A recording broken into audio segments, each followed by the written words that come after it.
हाँ जी नमस्कार, कैसे हो आप लोग। हमने लास्ट क्लास में डिस्कस किया था रिसिप्ट एंड पेमेंट और फंड बेस अकाउंटिंग के लिए, ठीक है। उम्मीद करता हूँ आप लोगों ने पहली दोनों वीडियोस देख ली होंगी एनपीओ की। आज हम बात करते हैं आगे। अच्छा, पहले मैं डिस्कस करता हूँ फंड बेस अकाउंटिंग से मेरे को एक क्वेरी आई एक बच्चे की। आप भी सुनना ध्यान से, क्वेरी क्या थी। उसका कहना था कि सर जो फंड बेस अकाउंटिंग है, जो हमारा फंड बेस अकाउंटिंग का टॉपिक है, उसमें आपने हमें लास्ट में एक बात बताई थी कि जो इन्वेस्टमेंट हम कर रहे थे, याद है आपको। अगर आपने वीडियो देखी हो तो आपको याद होगा, अगर नहीं देखी तो डिस्क्रिप्शन में लिंक है, एक बार देख लेना पहले।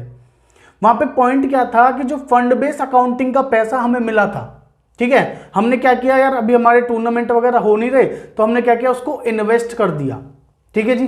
तो उस बच्चे की क्वेरी थी कि सर हमने जब वो पैसा इन्वेस्ट किया तो आपने एसेट साइड में तो लिखवाया, बट सर क्या हमें वो लायबिलिटी साइड से माइनस नहीं करना चाहिए था, ये उसका सवाल था। और मैं आपसे पूछता हूं, क्या हमें लायबिलिटी में से माइनस करना चाहिए, बताओ सोच के। तब तक मैं आपके लिए लिखता हूं यहां पे।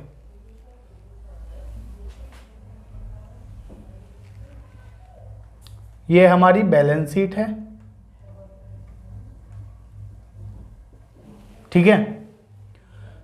ये लायबिलिटी है, अमाउंट, एसेट्स, अमाउंट, ठीक है जी। पॉइंट यह है कि सर इस बैलेंस शीट के अंदर मुझे यहां पे मान लो टूर्नामेंट फंड गिवन है, टूर्नामेंट फंड मिला, गिवन नहीं है, मिला है मान लेते हैं। हमारे केस में 5 लाख था। उसका सवाल था कि सर जब हमें 5 लाख रुपए इन्वेस्ट करने, तो आपने कहा यहां पे इन्वेस्टमेंट दिखा दो, मान लो 9% इन्वेस्टमेंट मैंने दिखा दी 5 लाख की। बच्चे का सवाल था कि सर क्या ये 5 लाख जो मैंने यहां दिखाया, तो क्या इसको मेरे को यहां से माइनस नहीं करना चाहिए, बताओ जी। देखो अब मैं इसको थोड़ा सा ना प्रैक्टिकल लेके चलता हूं, डिटेल में समझना बेटा। जब ये 5 लाख रुपए का फंड मुझे मिला होगा ना, टूर्नामेंट फंड, जब मुझे 5 लाख रुपए मिले होंगे तो कहीं ना कहीं मुझे क्या होगा, पैसा मिला है। और जब पैसा मिला तो मैंने जो एंट्री की होगी वो क्या की होगी, bank account debit to tournament fund account 5 lakh rupees, हाँ है ना। अब सर ये जो 5 लाख का टूर्नामेंट फंड था, इसको तो उठा के मैंने कहां दिखा दिया, बैलेंस शीट की लायबिलिटी साइड में। बट ये जो बैंक है, ये 5 लाख रुपए मेरी एसेट भी तो थी, तो मैंने यहां पे बैंक दिखाया होगा कितने का, 5 लाख का। बात समझ में आई। अब जब हमने इन्वेस्टमेंट करनी है, जब हम इन्वेस्ट करेंगे तो सर ये जो बैंक में पैसा रखा है, ये बैंक में पैसा रखा वो क्या होगा, इंटरेस्ट मिलेगा बैंक से, मान लेता हूं वो 3-4-5% जो भी मिलेगा। बट सर अगर मैं इसको इन्वेस्ट करता हूं तो मुझे 9% इन्वेस्टमेंट मिलेगी। तो मैंने इसलिए इसको एक तरीके से यहां से इस अमाउंट को उठाकर मैंने यहां पे लिख दिया, यानी कि मेरा यहां से बैंक खत्म हो गया और मेरी 9% इन्वेस्टमेंट बढ़ गई, ठीक है जी। पहले ये 2 अमाउंट थी, ठीक है, मेरी बैलेंस शीट टैली थी, बट मैंने यहां से इस 5 लाख को उठा के ऊपर शिफ्ट कर दिया, अभी भी मेरी बैलेंस शीट बराबर है। अच्छा तो सर आपने उस दिन ये वाला पॉइंट क्यों नहीं बताया। एक्चुअली बेटा हमें जब क्वेश्चन आता है तो हमें इसको दिखाने की आवश्यकता नहीं, हमें ये सिर्फ पॉइंट्स की बात करनी होती है, क्योंकि ये जो बैलेंस शीट बनती है हमारी, वो बनती है एन एक्सट्रैक्ट, कोई नया पॉइंट नहीं है सर। इसका मतलब है कि हमें अपनी बैलेंस शीट को टैली नहीं करना, बस हमें क्या करना है, चीजों को शो करके दिखाना है कि कौन सी चीज कहां पे आनी है। क्लियर है जी। उस बच्चे की ये क्वेरी थी, मैंने उसको फोन पे बता दी थी। अब हो सकता है उसकी समझ में आई हो या ना आई हो, आपकी समझ में आ गई होगी। बेटा अगर आपने नहीं देखी तो आप देख लेना, ठीक है जी। क्लियर है यहां तक। हाँ जी, अगला टॉपिक है हमारा सब्सक्रिप्शन अकाउंट। क्या होता है सर सब्सक्रिप्शन अकाउंट। देखो आपको पता होगा, मैंने आपको बताया था कि सर जो हमारा रिसिप्ट एंड पेमेंट है वो बनता बिल्कुल सेम एज कैश बुक, और कैश बुक जो बनता था वो बनता था हमारा किससे, कैश बेसिस से। 2 बेसिस आपको हमेशा काम आते हैं अकाउंटिंग में, एक कैश बेसिस और एक एक्रूअल बेसिस। कैश बेसिस सिर्फ तब यूज होगा जब हम कैश की ट्रांजैक्शंस को रिकॉर्ड करते हैं ओनली। लेकिन सर अभी हम बात करें सब्सक्रिप्शन की, और सब्सक्रिप्शन अकाउंट ये काम आता है इनकम एंड एक्सपेंडिचर में। सब्सक्रिप्शन का मतलब होता है चंदा, यानी कि हम जो लोगों से, अपने जो मेंबर्स हैं उनसे जो पैसा हम इकट्ठा कर रहे हैं उसे हम बोलते हैं सब्सक्रिप्शन, ठीक है जी। मान लो एक क्लब है और उस क्लब के 50 मेंबर हैं, ठीक है। उस क्लब के जो 50 मेंबर है उन्होंने कहा भाई हम क्या करेंगे, हम सारे लोग मिलके 1000 रुपये हर महीने हर साल इकट्ठा करेंगे, महीने के इकट्ठा करेंगे। तो हमारे पास टोटल कितना हो गया, 50 इंटू 1000 करोगे तो कितना होगा, 50,000 रुपये। तो हम 50,000 रुपये का क्या करेंगे, मान लो कुछ गरीब बच्चों के लिए खाना प्रोवाइड किया करेंगे हर महीने। तो ये जो 1000 रुपये पर मेंबर से आ रही है क्या है, हमारा सब्सक्रिप्शन। हमने मिलकर चंदा इकट्ठा किया और चंदा इकट्ठे क्या करके हम लोगों की मदद करना चाह रहे हैं। ठीक है जी। तो ये होता तो है हमारा चंदा, बट सर एक एनजीओ जिसका काम ही है, एक नॉन प्रॉफिट ऑर्गेनाइजेशन जिसका काम ही क्या है, लोगों की मदद करना, उसके लिए ऐसा नहीं है कि वो एक महीने किया फिर छोड़ दिया, उसे तो हर महीने करना है ये काम। तो उन्होंने एक मेंबर्स की एक कमेटी बनाई, एक टीम बनाई जो क्या करती है, एक चंदा इकट्ठा करके और लोगों की मदद करती है। ठीक है। तो सर इसकी जो रिकॉर्डिंग करते हैं हम, इसको जो रिकॉर्ड करते हैं हम कहां पे, इन बुक्स ऑफ अकाउंट, अपने बुक्स ऑफ अकाउंट्स में कैसे करेंगे, कौन से बेसिस से करेंगे, बाय यूजिंग एक्रूअल बेसिस। मेरा आपसे सवाल है, सब्सक्रिप्शन सर एक नॉन प्रॉफिट ऑर्गेनाइजेशन के लिए क्या है? बिल्कुल सही, इनकम। अब सर सिंपल सी बात है, इनकम है तो कहां पे जाएगी, इनकम एंड एक्सपेंडिचर अकाउंट के क्रेडिट साइड में। ठीक है जी। सर आप हिंदी में क्यों लिख रहे हो? बेटा हम हमेशा उस लैंग्वेज को यूज करनी चाहिए जो हमें अच्छे से आती है। ठीक है। आप में से बहुत से बच्चों को हो सकता है अंग्रेजी में हाथ कमजोर हो मेरी तरह, तो इसलिए हिंदी में लिख रहा हूं आपकी सहानुभूति के लिए। इनकम एंड एक्सपेंडिचर अकाउंट के क्रेडिट साइड में जाएगी क्योंकि इनकम है। ये बड़ा पॉइंट नहीं है सर, ये तो आपको भी पता होगा और सबको पता होता है कि सब्सक्रिप्शन अकाउंट इनकम है और इनकम एंड एक्सपेंडिचर के क्रेडिट साइड में आती है। ठीक है। मेन पॉइंट है इसकी calculation, calculation of amount of subscription. उस अमाउंट की कैलकुलेशन जो कहां पे जाएगा, ट्रांसफर्ड, जिसको ट्रांसफर करना है to income and expenditure account. Sir subscription हमारी इनकम है, इनकम एंड एक्सपेंडिचर के क्रेडिट साइड में जाएगा, बट सर बड़ा पॉइंट ये है कि हमें कैलकुलेशन करनी है उस अमाउंट की जो इनकम एंड एक्सपेंडिचर में जाएगा। ठीक है। और इसकी कैलकुलेशन के लिए हमें सीखना पड़ेगा, सब्सक्रिप्शन अकाउंट की कैलकुलेशन सीखनी पड़ेगी। और इसको कैलकुलेट करने के हमारे पास टोटल कितने तरीके हैं, 2। यहां लिख रहा हूं आपके लिए, समझना पहले, मैं लिखता हूं पहले उसके बाद समझाता हूं। एक है स्टेटमेंट फॉर्म और दूसरी है अकाउंटिंग फॉर्म। एक है स्टेटमेंट फॉर्म और दूसरी है अकाउंटिंग फॉर्म। ठीक है। ये तो इसकी नॉर्मल थ्योरी हो गई, अगर थ्योरी की बात करो इसकी तो इतनी ही है, इसके अलावा और कुछ थ्योरी नहीं है। मैं वापस आता हूं, subscription record in books of account, और रिकॉर्ड जो करते हैं वो किस पे करते हैं, बाय यूजिंग एक्रूअल बेसिस। क्योंकि सर जो इनकम एंड एक्सपेंडिचर बनता है वो बनता है हमेशा किससे, एक्रूअल बेसिस से।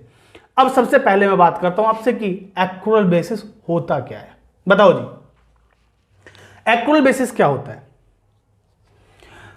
हमेशा मैंने देखा है जब भी मैंने क्लासेस में बच्चों से पूछा एक्रूअल बेसिस क्या होता है, तो इस पॉइंट पे वो बिल्कुल ब्लैंक रहते हैं और बस उनका फिर एक ही जवाब आता है, सर कैश और क्रेडिट ट्रांजैक्शंस को रिकॉर्ड करना एक्रूअल बेसिस कहलाता है। एक्चुअल में एक्रूअल बेसिस कहता क्या है ये समझो। हमने लास्ट टॉपिक जब हमने रिसिप्ट एंड पेमेंट किया था, तो हमने रिसिप्ट एंड पेमेंट में हमने बात करी थी, उसका जो नेचर था वो क्या था, रियल नेचर था। और मैंने वहां पे आपको बताया था कि सर क्या, हाँ मैंने आपको बताया था कि रिसिप्ट एंड पेमेंट के अंदर पैसे का आना और पैसे का जाना रेलिवेंट है, चाहे किसी भी ईयर का सही, पिछले साल का, अगले साल का, या 10 साल पहले का, 10 साल बाद का, उससे कोई फर्क नहीं पड़ता। ठीक है। सिर्फ पैसे का आना देखना है और जाना देखना है। वहां पे एक बात और थी, नेचर से भी कोई लेना देना नहीं था कि कैपिटल नेचर है या रेवेन्यू नेचर है। बट सर जब बात एक्रूअल बेसिस की हो, किसकी हो, एक्रूअल बेसिस की, तो हमें थोड़ा सा ध्यान देना पड़ेगा। एक्रूअल बेसिस क्या कहता है? एक्रूअल बेसिस कहता है कि सर जो जिस साल की इनकम है, ध्यान से सुन लेना इस बात को, अगर आपने मेरी ये बात ध्यान से सुन ली तो इसके अंदर कुछ भी नहीं है, इसके अंदर और इसके अंदर, दोनों के अंदर कुछ नहीं, इनकम एंड एक्सपेंडिचर में बिल्कुल। एक्रूअल बेसिस कहता है जो जिस साल की इनकम है उसको उस साल में रिकॉर्ड करेंगे। आगे बात करता हूं, जो जिस साल की इनकम है उस साल में रिकॉर्ड करेंगे, चाहे पैसे मिले या ना मिले। ठीक है जी। जो एक्सपेंस के लिए भी बोलता है, जो जिस साल का एक्सपेंस है उस साल में रिकॉर्ड करेंगे, चाहे पेमेंट हो या ना हो। अच्छा, कैसे? क्योंकि सर देखो, जब हम चीजों को रिकॉर्ड करते हैं अपने बुक्स ऑफ अकाउंट्स में, ठीक है, तो अगर मैं कहूं कि भाई मेरे को, मान लो मैं पूरे साल काम किया और पूरे साल काम करने में मैंने 12 महीने से काम किया, 12 महीने में मुझे 10 महीने की सैलरी मिल गई, 2 महीने की सैलरी अभी नहीं मिली, 2 महीने की सैलरी क्या है मेरी? बकाया। अब किसी ने मेरे से पूछा कि भाई तूने कितना कमाया, मान लो 10,000 रुपये महीने के हिसाब से काम किया, तो मैंने कमाया कितना? कोई अगर मेरे से पूछे कि भाई तुमने कमाया कितना, भाई सिंपल सी बात है, 12 महीने काम किया 10,000 रुपए के हिसाब से, तो मैंने कितना कमा लिया? 1,20,000। मैं कहा जी 1,20,000 कमा लिया। ठीक है जी। फिर अगर वो मेरे से पूछे कि भाई तुझे मिला कितना, तो मैं कहूंगा सर 10,000 इंटू 10, क्योंकि 10 महीने के पैसे मिले, अभी 2 महीने के पैसे नहीं मिले। सर पैसे के ना मिलने से ये नहीं होता कि मैंने कमाया नहीं, कमाया तो है। मैंने कमाया कितना? 10,000 रुपए इंटू 12 महीने, तो 1,20,000, बट उसमें मुझे मिला कितना? सिर्फ 1,00,000। तो जो 20,000 क्या वो मेरी इनकम नहीं है इस साल की? इनकम तो है, वो इनकम तो है इसी साल की, बट सर मिली नहीं है। कोई बात नहीं, मिल जाएगी, अगले साल मिल जाएगी। अच्छा सर, जो इनकम मिल गई वो तो ठीक है, वो तो रिसिप्ट एंड पेमेंट में भी शो होगी, लेकिन जो इनकम इस साल की मिलनी थी लेकिन मिली नहीं, उसका क्या करें? उस इनकम का एक नाम होता है क्या? Accrued income. मतलब सर इनकम अर्न, देखो मैंने अभी थोड़ी देर पहले बात करी, इनकम अर्न, अर्न का मतलब कमा तो ली but not received. Sir income कमा तो ली लेकिन अभी मुझे मिली नहीं है, तो क्या ये मेरी इस साल की इनकम है? हाँ। तो क्या इसको मुझे इनकम एंड एक्सपेंडिचर में शो करना पड़ेगा? बिल्कुल, क्योंकि एक्चुअल बेसिस कहता है जो जिस साल की इनकम है उसको उस साल में रिकॉर्ड करेंगे, चाहे पैसे मिले या ना मिले। ठीक है जी। As per receipt and payment, मुझे जो इनकम गिवन होगी रिसिप्ट एंड पेमेंट की रिसिप्ट साइड में, वो कितनी होगी? 1 लाख। और 20,000 क्या है मेरी? एक्रूड इनकम या आउटस्टैंडिंग, एक वर्ड और है आउटस्टैंडिंग। एक्रूड इनकम या आउटस्टैंडिंग इनकम जो कहां पे गिवन होगी? मुझे नीचे एडजस्टमेंट में बोली होगी या क्वेश्चन ने आपको बताई है, इंफॉर्मेशन गिवन है कि भैया 1,00,000 मिल गई और 20,000 अभी बकाया है, तो बताओ मुझे इस साल की जो इनकम यहां पे क्रेडिट करनी है इनकम एंड एक्सपेंडिचर में, वो कितनी करनी है? बिल्कुल सही सर, 1,00,000 मिल गई, 20,000 बकाया, टोटल कितनी हो गई? 1,20,000। कोई डाउट यहां तक? नहीं सर। तो सर जो मैं अगर आपसे बात करूं इस पॉइंट की, अगर आपको ये एक्चुअल बेसिस समझ में आ गया तो समझो आपको सब्सक्रिप्शन अकाउंट समझ में आ गया, स्टेटमेंट फॉर्म। क्लियर है जी? हाँ सर बिल्कुल। अच्छा मैं आपसे दूसरा पॉइंट डिस्कस करता हूं कि मान लो आपको कुछ पैसे मिले थे जो 1,00,000 रुपए मिले हैं, आगे पॉइंट गिवन है आपको एक कि उस 1,00,000 के अंदर, उस 1,00,000 के, ध्यान से सुनना, 1,00,000 मिले हैं आपको, उस 1,00,000 के अंदर 10,000 रुपए अगले साल के मिले हैं, क्या आपको एडवांस इनकम मिल सकती है? बिल्कुल भाई, हो सकता है मेरे क्लब के कितने मेंबर है? 50, 10 मेंबर्स ने पैसे नहीं दिए और 5 मेंबर्स ने अगले साल के भी दे दिए, क्या एडवांस इनकम नहीं हो गई? हाँ, बट वो जो एडवांस इनकम है वो कब की है? नेक्स्ट ईयर की। कब की है? नेक्स्ट ईयर की। अच्छा तो सर वो नेक्स्ट ईयर के, तो उसको कब रिकॉर्ड करेंगे? नेक्स्ट ईयर में करेंगे। बिल्कुल सही। तो सर अगर मैं कहूं कि मुझे 1,00,000 का ऊपर गिवन था, 20,000 मेरा बकाया है और 10,000 मुझे अगले साल के मिले, तो इस साल का कितना? लिखता हूं आपके लिए, रिसीव्ड ड्यूरिंग द ईयर 1,00,000। ठीक है जी, सिर्फ समझाने के लिए लिख रहा हूं, ज्यादा वो मत करना। आउटस्टैंडिंग इस साल का मतलब इनकम इस साल की मिलनी थी लेकिन मिली नहीं, इनकम तो इसी साल की है, रिकॉर्ड कब करेंगे? इसी साल में। तो क्या करेंगे इसको? प्लस एक्रूड, और ये एक्रूड पता है कौन सा है? एट द एंड बोलेंगे इसको। कितना? 20,000। 10,000 अगले साल का इस साल मिल गया। अभी मेरे को पता चला गया, अच्छा इसमें 1 लाख के अंदर ना, ये जो 1 लाख मिला है इसके अंदर 10,000 कब के, अगले साल के। इनकम कब की, अगले साल की। मिल कब गई, इस साल। मिलने से मतलब नहीं है, मैंने कहा था रिसिप्ट एंड पेमेंट नहीं देखता कौन से साल की इनकम है, उसे तो बस मिलने से मतलब है। जब मिला रिकॉर्ड कर दिया। But sir income and expenditure देखता है कि कौन से साल की इनकम है, ठीक है जी। तो याद रखना, तो 10,000 कब की है, अगले साल की, तो क्या कर देंगे, माइनस कर देंगे। बिल्कुल सही। तो बताओ जी क्या करें, माइनस एडवांस इनकम या एडवांस रिसीव्ड, किसका, सब्सक्रिप्शन का। ये भी एट द एंड के टाइम में देखेंगे। तो सर इस साल की जो मेरी इनकम है वो कितनी हो गई, 1,20,000 माइनस 10, 1,10,000। और ये जो 1,10,000 है ये कहां पे जाएगा मेरा, इनकम एंड एक्सपेंडिचर अकाउंट में। ठीक है जी। इतना टॉपिक अगर आपको समझ में आ गया है तो मैं इसके बाद बात करता हूं आपसे किसकी, एक एग्जांपल से स्टेटमेंट फॉर्म की बात करते हैं पहले। तो हम बात करते हैं इसकी पहले किसकी, स्टेटमेंट फॉर्म की। अकाउंटिंग फॉर्म बाद में देखेंगे, पहले स्टेटमेंट फॉर्म समझो। देखो स्टेटमेंट फॉर्म कहते हैं कि सर एक स्टेटमेंट के थ्रू आप क्या करो, कैलकुलेशन शो करके दिखा दो बस। देखो मैं आपके लिए सिंपल सा पहले क्वेश्चन लिखता हूं यहां पे। क्वेश्चन क्या है कि subscription received during the year, इस साल जो हमें सब्सक्रिप्शन मिला मान लेते हैं वो कितना है हमारा, 1,50,000। ये कहां पे गिवन होगा आपको, इनकम एंड एक्सपेंडिचर के अंदर। अब यहां पे आपको दे दिया, देखो मैंने अभी पिछले वाले क्वेश्चन, अभी जो थोड़ी देर पहले हमने डिस्कशन किया उसमें क्या था, मैंने आपसे कहा कि 20,000 एट द एंड क्या था, आउटस्टैंडिंग।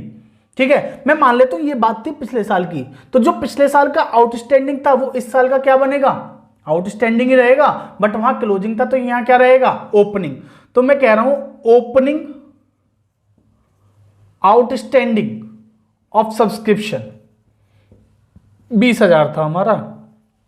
अब सर पिछले साल के क्लोजिंग में मुझे एडवांस गिवन था, तो मैं लिख देता हूं ओपनिंग एडवांस। देखो क्वेश्चन में आपको क्या होगा, इसके बारे में डेट के हिसाब से गिवन होगा कि 31 मार्च को, तो ये 1 अप्रैल को, या 31 मार्च 2020 और ये 31 मार्च 2021, ऐसे। ये था आपका 10,000। अब मैं आगे लिखता हूं आपके लिए, यहां पे लिखा है क्लोजिंग आउटस्टैंडिंग। क्लोजिंग मतलब इस साल का पैसा जो बकाया है, ऑफ सब्सक्रिप्शन ₹30,000 और क्लोजिंग एडवांस ऑफ सब्सक्रिप्शन। और क्लोजिंग का जो एडवांस है सब्सक्रिप्शन का वो कितने का है आपका, मान लेते हैं 15,000। ठीक है जी, ये हमारे रुपीज हैं। इस चीज को समझो पहले, हो क्या रहा है कि sir subscription receive during the year कितने का, 1.5 लाख रुपए का। ये कहां पे गिवन है, रिसिप्ट एंड पेमेंट के अंदर, ओपनिंग आउटस्टैंडिंग ऑफ सब्सक्रिप्शन। अब इसको अगर आप समझो तो मैं आपको अभी थोड़ी देर पहले बताया था, ये कब का है, पिछले साल का। पिछले साल का बकाया था, इस साल क्या हुआ, कैरी होके आ गया। Opening advance of subscription ₹10,000। पिछले साल इस साल के लिए पैसे मिले थे, पैसे कब मिले, पिछले साल। किस साल के, इस साल के। इनकम कब की है, इस साल की। रिकॉर्ड कब होगी, इस साल में, बिल्कुल सही। Closing outstanding of subscription 30,000। Sir इस साल का कुछ पैसा, ये 30,000 रुपए इस साल के मिलने थे लेकिन मिले नहीं, कोई बात नहीं, तो क्या कर लेंगे, plus closing advance of subscription. इस साल अगले साल के लिए भी 15,000 रुपए मिल गए सर, तो क्या करो, माइनस। बहुत मुश्किल है सर। तो यहां पे हम स्टेटमेंट फॉर्म कैसे है समझ लो इसे, calculation of amount of subscription,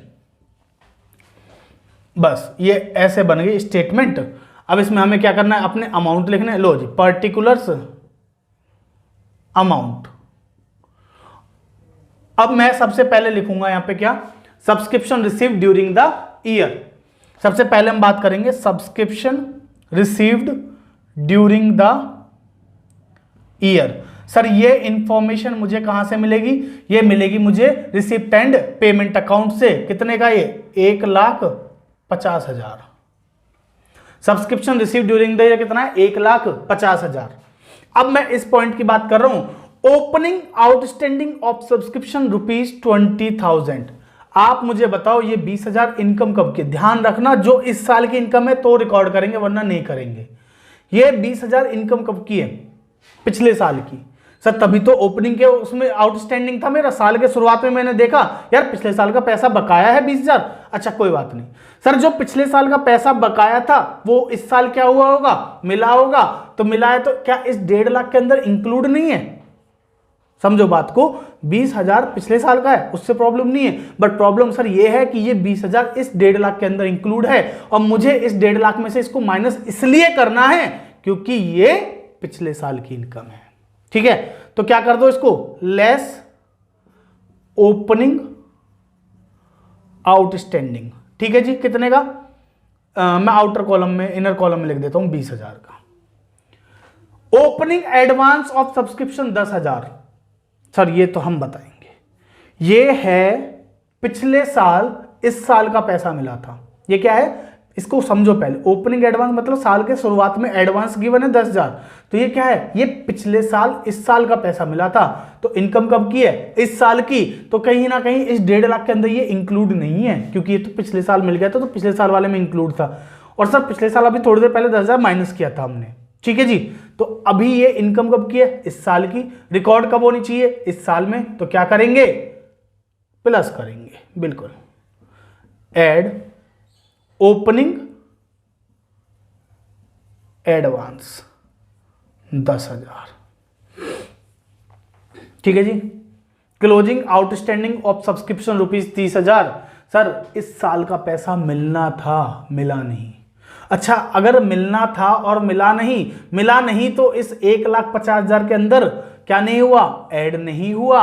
but sir income इस साल की है तो इसको क्या करेंगे? बिल्कुल सही, ऐड करेंगे। क्लोजिंग आउटस्टैंडिंग कितने का? 30,000 का ऐड कर देंगे। और जो क्लोजिंग एडवांस ऑफ सब्सक्रिप्शन 15,000, ये 15,000 इनकम कब की? अगले साल की। तो क्या करेंगे? इसको माइनस करेंगे। बहुत बढ़िया, कितने समझदार बच्चे हो आप। क्लोजिंग एडवांस ऑफ सब्सक्रिप्शन कितने का? 15,000। लो जी, कितना आसान सा टॉपिक है, इसमें भी लोगों को गड़बड़ हो रही है। समझो 40 कितना हो गया? 1,90,000 और इस 1,90,000 में से माइनस कर दो 20 और 10 30 और 5 35,000, तो कितना बच गया? बताओ जी कितना आएगा? सर 90 में से 35 माइनस कर दो तो आ जाएगा 1,65,000। और ये क्या है? ये है amount transferred to income and expenditure account. बताओ जी क्या इसमें कोई प्रॉब्लम नहीं है? क्योंकि ये क्या है? हमारा calculation of amount of subscription की स्टेटमेंट फॉर्म। भैया समझने वाले बच्चे समझ चुके हैं, अगर नहीं समझ पाए तो भैया आप हो रटने वाले बच्चे, और रटने वाले बच्चे ध्यान देंगे। बस किसी एक चीज को पकड़ लो सर, क्लोजिंग आउटस्टैंडिंग को ही पकड़ लेते हैं। अगर क्लोजिंग आउटस्टैंडिंग प्लस है तो इसका अपोजिट होगा ओपनिंग के साथ, तो ओपनिंग क्या होगा? माइनस। क्लियर है? अगर क्लोजिंग आउटस्टैंडिंग प्लस है तो सर इसका अपोजिट होगा किसके पास? क्लोजिंग एडवांस के साथ, तो उसको क्या करोगे? माइनस। और अगर क्लोजिंग एडवांस माइनस है तो उसके अपोजिट होगा ओपनिंग के साथ, ओपनिंग एडवांस। अगर समझ में आया रटने वाला तरीका, अच्छी बात है। नहीं आया तो भैया बार बार रिपीट करके देख लेना, कहीं वीडियो भागी नहीं जा रही है। समझ में आई बात? इसके बाद मैं आपसे बात करता हूं अकाउंटिंग फॉर्म के बारे में, और यही क्वेश्चन मैं आपको कराऊंगा अब अकाउंटिंग फॉर्म में। बट उससे पहले मेरा आपसे सवाल है कि ओपनिंग आउटस्टैंडिंग ऑफ सब्सक्रिप्शन और एडवांस जो है ये मेरे लिए क्या है? बताओ भाई। सब्सक्रिप्शन तो मेरे लिए इनकम है, बट इसका आउटस्टैंडिंग मेरे लिए क्या है? सर हम बचपन से पढ़ते आ रहे हैं क्या? अकाउंटिंग फॉर्म नहीं, क्या पढ़ते आ रहे हो बताओ? Accounting form.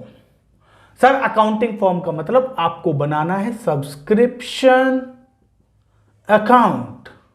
OMG, सही है, तो हमें आता है। कैसे आता है? क्योंकि ये तो इनकम अकाउंट है। बिल्कुल सही कह रहे हो वैसे आप। हाँ वो नहीं, वो आप छोड़ो, ये बताओ कि क्या पूछा था मैंने, भूल जाता हूं मैं, गजनी वाली मेमोरी थोड़ी। हाँ क्या पूछा था? हाँ मैंने पूछा था कि ओपनिंग आउटस्टैंडिंग मेरे लिए क्या है? बताओ फिर। सर देखो इनकम है और इनकम का जो आउटस्टैंडिंग होता है वो हमारे लिए क्या होता है, हमारी एसेट। क्या होता है, एसेट। अगर ओपनिंग आउटस्टैंडिंग ऑफ सब्सक्रिप्शन मेरी एसेट है, सिंपल सा समझा रहा हूं इसको, और एसेट का जो बैलेंस है वो क्या होता है, डेबिट। एसेट का बैलेंस डेबिट होता है, ठीक है। अगर ये मेरी एसेट है और एसेट का बैलेंस डेबिट होता है तो सर हमेशा जो ओपनिंग बैलेंस होते हैं ना एसेट के, वो लिखे जाते हैं टू बैलेंस बीडी। ठीक है जी, तो मैंने यहां पे लिख दिया टू बैलेंस बीडी ब्रैकेट में ओपनिंग आउटस्टैंडिंग। क्लियर है जी। अगर ये ओपनिंग आउटस्टैंडिंग ऑफ सब्सक्रिप्शन है तो इसके अपोजिट में जो देखो एसेट का जो बैलेंस बीडी आता है तो सीडी अपोजिट में ही आएगा, ठीक है ना। कभी यहां लिख दो तो जी यहां पे क्या आएगा, बाय बैलेंस सीडी, यानी कि क्लोजिंग आउटस्टैंडिंग। बात समझ में आई, ठीक है। अच्छा तो सर अगर ओपनिंग आउटस्टैंडिंग मेरी एसेट है तो ओपनिंग का जो एडवांस है ये वाला, ये मेरे लिए क्या है, लायबिलिटी, और लायबिलिटी का बैलेंस क्या होता है, क्रेडिट। तो इसको कहां पे लिखेंगे, यहां पे बाय बैलेंस बीडी, क्योंकि सर लायबिलिटी का बैलेंस क्रेडिट होता है तो क्रेडिट साइड में ब्रैकेट में लिख देंगे ओपनिंग एडवांस। क्लियर है जी। अगर ओपनिंग एडवांस यहां पे है तो सर इसका जो अपोजिट में क्या आएगा, क्लोजिंग का एडवांस टू बैलेंस सीडी। कितने का वो अभी देखेंगे, पहले लिख लो। क्लियर है जी। हाँ सर इतना तो समझ में आ गया। ये बताओ ये क्या है, बताओ। ये है subscription receive during the year 1,50,000। क्या दिक्कत है, बता दिया मैंने, इनकम रिसीव हुई है। अच्छा इनकम रिसीव हुई है और इनकम रिसीव होती है तो एंट्री क्या बनेगी, बोलो। इनकम के मिलने की एंट्री, ओ बैंक बढ़ रहा है, बैंक में पैसे आ रहे हैं तो एंट्री बनेगी bank account debit to subscription account. लिख देता हूं आपके लिए, लो, bank account debit to subscription account. हो सकता है आपको दिखाई ना दे, ठीक है जी। कितना, 1,50,000। और सर ये तो हमने बचपन में बहुत अच्छे से सीखा था, जर्नल से लेजर में पोस्टिंग करना। सब्सक्रिप्शन अकाउंट क्रेडिट है तो सब्सक्रिप्शन अकाउंट के क्रेडिट साइड में जाएंगे और यहां पे लिख देंगे बाय बैंक। बहुत बढ़िया, ठीक है जी। कितना, 1,50,000, और इनकी वैल्यू पुट कर देंगे। ओपनिंग का आउटस्टैंडिंग मेरी एसेट है तो यहां लिख दूंगा 20,000। ओपनिंग का एडवांस मेरी लायबिलिटी है तो यहां लिख दूंगा 10,000। ओ क्लोजिंग का आउटस्टैंडिंग यहां पे आ जाएगा 30,000, और सर क्लोजिंग का एडवांस 15,000 यहां पे आ जाएगा। बहुत बढ़िया, बिल्कुल मौज कर दीजिए। बताओ टोटल करो, 1,50 प्लस 30, 1,80 प्लस 10, 1,90। बिल्कुल सर वहां पे भी तो यही आया था हमारा प्लस करके। 1,90 दोनों साइड लिखेंगे और 15 और 20 35,000 माइनस कर दो तो आंसर आपके सामने आ जाएगा। और ये है हमारा इनकम एंड एक्सपेंडिचर अकाउंट। ये आ गया बैलेंसिंग फिगर, बस दैट्स इट, और कुछ है ही नहीं। ठीक है जी। कितना, 1,65,000। ओ बेटे सर दोनों में आंसर तो सेम ही आ रहा है, मजा आ गया। समझ में आया जी। ये थी अकाउंटिंग फॉर्म। क्लियर है सर। एक छोटी सी दिक्कत और लगती है हमें, हमने 1-2 बार क्वेश्चन देखे हैं, वहां पे लिखा होता है a club has 50 members each paying 10,000 for annual subscription. ये हमें बड़ा दिक्कत करता है सर। जब ऐसा पॉइंट आता है तो हमें क्या करना चाहिए, बहुत मुश्किल है सर। 50 × 10,000 कर दो तो कितना आ जाएगा आपका, बोलो। 50 × 10,000 बोला, 1000 नहीं बोला, तो 5 लाख आएगा। और 5 लाख क्या है आपकी इस साल की इनकम। 50 मेंबर से 10,000 रुपए के हिसाब से आने थे साल के, एनुअल बोल रहा हूं, तो टोटल कितना हो गया 5 लाख। और ये 5 लाख आपकी इस साल की इनकम है, तो इस साल इनकम एंड एक्सपेंडिचर में कितना जाएगा, 5 लाख।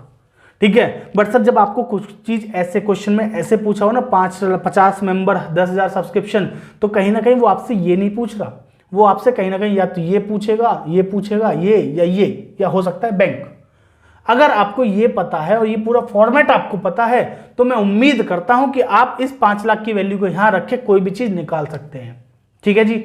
अगर फिर भी कोई डाउट हो तो आप मेरे कॉन्टैक्ट नंबर पर मुझसे कॉन्टैक्ट करके पूछ सकते हैं, क्वेश्चंस करेंगे तो आपको समझ में आ जाएगा। क्लियर है जी। अच्छा, कभी कभी क्या होता है ना, ये जो चीजें आपको मैंने यहाँ पे बताई हैं लिख के, तो सिंपल सी क्वेश्चन की तरह दे दिया मैंने, आपको सारी इंफॉर्मेशन सीधे सीधे पूछ ली, बट क्वेश्चन में इतने सिंपल तरीके से चीजें गिवन नहीं होंगी। आपको रिसिप्ट एंड पेमेंट बना के दिया होगा छोटा सा, देखो जैसे मैं बना रहा हूँ, ये रिसिप्ट एंड पेमेंट, ये इसकी रिसिप्ट साइड है, और यहाँ लिख दिया सब्सक्रिप्शन। अब बोल दिया 18, 19, 19, 20 और 20, 21, ऐसे आपको बोल दिया। यहाँ पे मिला 5,000, यहाँ मिला 5 लाख और यहाँ मिला 10,000। तो सर ये कुछ नहीं है, ये कहना चाह रहा है कि भैया पिछले साल का 5 मिला है, इस साल का 5 लाख मिला है, अगले साल का 10,000 मिला है। तो जो अगले साल वाला 10,000 है उसको कहाँ ले आएंगे, यहाँ पे क्लोजिंग एडवांस में। 5 लाख जो इस साल का मिला है, अगर आपको इनकम एंड एक्सपेंडिचर में डायरेक्ट जाना है तो भैया इस साल का 5 लाख ले लो, और जो इस साल का आउटस्टैंडिंग है उसको क्या कर दो, प्लस कर दो, दैट्स इट। ठीक है जी, क्वेश्चंस कर लेना आप इसके, अगर कोई डाउट हो तो आप मेरे से पूछ सकते हो कमेंट करके। ठीक है जी। तो हमारा जो सब्सक्रिप्शन का टॉपिक है ये इतना ही है, इसमें और कुछ है नहीं, बस एक्रूअल बेसिस को याद रखो। मैं कह रहा हूं इसमें कुछ नहीं है। एक्रूअल बेसिस क्या कहता है, जो जिस साल का खर्चा है उस साल में रिकॉर्ड होगा, जो जिस साल की इनकम है उस साल में रिकॉर्ड होगी, चाहे पैसे मिले या ना मिले, चाहे हमने पैसे पे किए हैं या नहीं किए। अच्छा सर, ये तो हो गया सब्सक्रिप्शन। इसकी जगह पे अगर कोई एक्सपेंस, भाई सब्सक्रिप्शन मतलब इनकम अकाउंट, अगर इसकी जगह पे कोई एक्सपेंस अकाउंट होता तो सर उसमें भी सेम चीजें होती, बस यहां पे इसका नाम बदल के क्या हो जाएगा, इनकम की जगह एक्सपेंस अकाउंट। और सर एक्सपेंस हम क्या करते हैं, पे करते हैं, तो ये चीजें इधर आ जाएंगी और ये चीजें इधर आ जाएंगी, यानी कि इधर वाली चीजें इधर आ जाएंगी और इधर वाली चीजें इधर आ जाएंगी। मैं अभी आपको समझाता हूं एक एग्जाम्पल के थ्रू। ठीक है जी, यहां तक आपने देख लिया। अब मैं अगला टॉपिक जो है एक्सपेंस अकाउंट या सैलरी अकाउंट की बात कर लेता हूं, फिर हम इस टॉपिक को क्या करेंगे, खत्म करेंगे। करते हैं लास्ट टॉपिक इसका जो है, सेम बिल्कुल ऐसा ही है। देखो ये भी एक्चुअल बेसिस पे ही काम करता है। सर जिस साल का खर्चा है उस साल में रिकॉर्ड करना है, सिंपल सी बात है, इतना याद रखो, खत्म हो गया। लो, एक्सपेंस अकाउंट, इसको तो आप स्टेटमेंट फॉर्म से समझाता हूं। ठीक है, देखो मैंने मान लो सैलरी का पॉइंट है, सैलरी पेड कितनी है, ₹1,50,000, सेम पॉइंट ले लेता हूं सारे वही। 1,50 की हमने सैलरी इस बार पे करी है। Salary outstanding at the end, and में जो आउटस्टैंडिंग है वो मेरा 30,000 का। प्रीपेड, प्रीपेड मतलब इस साल पे किया है, अगले साल का खर्चा। एट द एंड कितना है, 30,000। ठीक है, salary outstanding at the beginning 20,000। Salary prepaid at the beginning 10,000। इतना ही क्वेश्चन है, सेम वही क्वेश्चन है, बस मैंने क्या कर दिया, यहाँ पे कर दिया। वहां पे मैंने इनकम रिसीव हो रही थी, यहाँ पे मैंने खर्चा पे कर दिया। स्टेटमेंट सेम वैसे ही बनेगी जैसे हमने पहले बनाई थी। यहां लिखेंगे amount of salary, calculation of amount of salary transfer to income and expenditure. ठीक है जी, लिखने में मैं थोड़ा आलसी हूं बचपन से। अब समझो इस बात को, सर सैलरी पेड, इस बार जो हमने सैलरी पे करी है वो कितनी करी है ड्यूरिंग द ईयर, 1.5 लाख। तो salary paid during the year, ये लिख दूं पहले आपके लिए तब समझाता हूं, 1,50,000।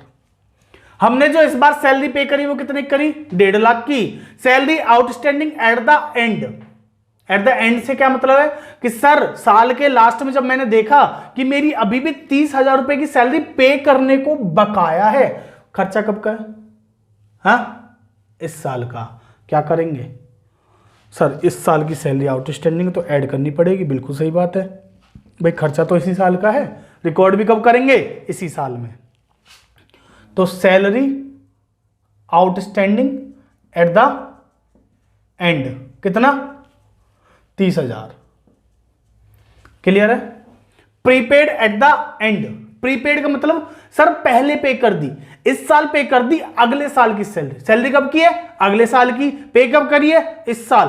ओ सर हमने इस बार जो 1.5 लाख रुपए पे किए कहीं ना कहीं उसके अंदर ये भी है 30,000, या गलती से 30 लिख गया, इसको 10 ले लो ना पिछले की तरह ही। 10 था ना, हाँ नहीं 15 था सर, भूल जाता हूँ यार, मेरी मेमोरी थोड़ी वीक है। हाँ जी, तो हमने पिछले साल की मतलब इस साल में अगले साल के 15,000 रुपए पे कर दिए, तो ये 15,000 कहीं ना कहीं इस 1.5 लाख के अंदर इंक्लूड है, और ये है कब का, अगले साल का। तो क्या करना पड़ेगा, बोलो जल्दी।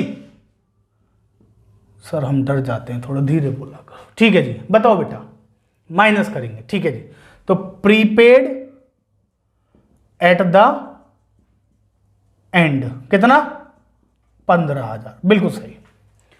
Salary outstanding at the beginning, beginning से क्या मतलब है, साल के शुरुआत में। साल के शुरुआत में 20,000 रुपए बकाया था, यानी कि पिछले साल की कहानी है सर। पिछले साल मुझे 20,000 पे करने थे लेकिन कर नहीं पाया। ये सैलरी कब की है, पिछले साल की। पे कब करी है, इस साल। इस 1.5 लाख के अंदर कहीं ना कहीं इंक्लूड होगी, पहले पिछला पे किया होगा तभी तो इस बार का।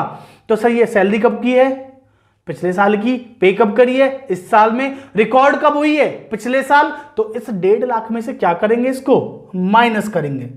Salary outstanding at the beginning कितनी, 20,000।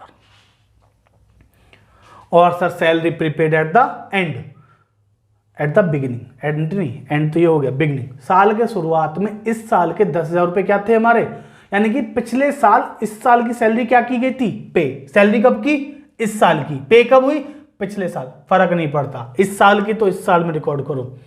Prepaid at the beginning. भैया जिनको रटना है वो रट लेना, वैसे ही जैसे पहले वाला रटा था, मैं नहीं रटवा रहा वो। टोटल जी 40, और ये कितना टोटल, 35। ओ सर इसका आंसर भी सेम आ गया, 1,65,000। समझाया सेम है सर, एग्जाम्पल भी सेम ही है तो सेम भी आंसर आएगा। Salary transferred to income and expenditure. Sir income and expenditure की कौन सी साइड में, एक्सपेंस है तो एक्सपेंडिचर साइड में। और एक्सपेंडिचर साइड कौन सी होती है बेटा, debit side of income and expenditure account. बोलो जी, समझ में आ गए। आज हमने सैलरी अकाउंट और सैलरी नहीं, एक्सपेंस अकाउंट और सब्सक्रिप्शन अकाउंट की बात कर ली। अब इस चैप्टर में अगर सही बताऊं तो सिर्फ 2 टॉपिक बचे हैं, छोटे छोटे सा, एक छोटा सा है और एक बड़ा सा है। और दोनों ही अगर आपको ये एक्चुअल बेसिस समझ में आ गया ना, तो उन दोनों में कुछ भी नहीं है, ये समझ लो। क्लियर है जी। तो सर ये आपका 10 नंबर का टर्म 2 का जो चैप्टर है ऑलमोस्ट खत्म होने को है। अगर आपने पिछली दोनों वीडियोस नहीं देखी हैं, लिंक डिस्क्रिप्शन में है, मिल जाएगा, देख लेना। इस वीडियो को पूरा देखने के बाद अपनी बुक के क्वेश्चंस कर लेना, आपके पास जो भी ऑथर की बुक है, ठीक है। इसके क्वेश्चंस करने में अगर आपको कहीं पे कोई भी प्रॉब्लम आती है तो आप मुझे व्हाट्सअप कर सकते हैं मेरे नंबर पर, जो आपको मिल जाएगा डिस्क्रिप्शन में। क्लियर है मेरी बात। कोई भी डाउट हो, किसी भी प्रकार की कोई भी समस्या हो तो आप मुझे बता सकते हैं, ठीक है। अगर वीडियो अच्छी लगी हो तो लाइक करना, शेयर करना और सब्सक्राइब करना बिल्कुल मत भूलना। धन्यवाद।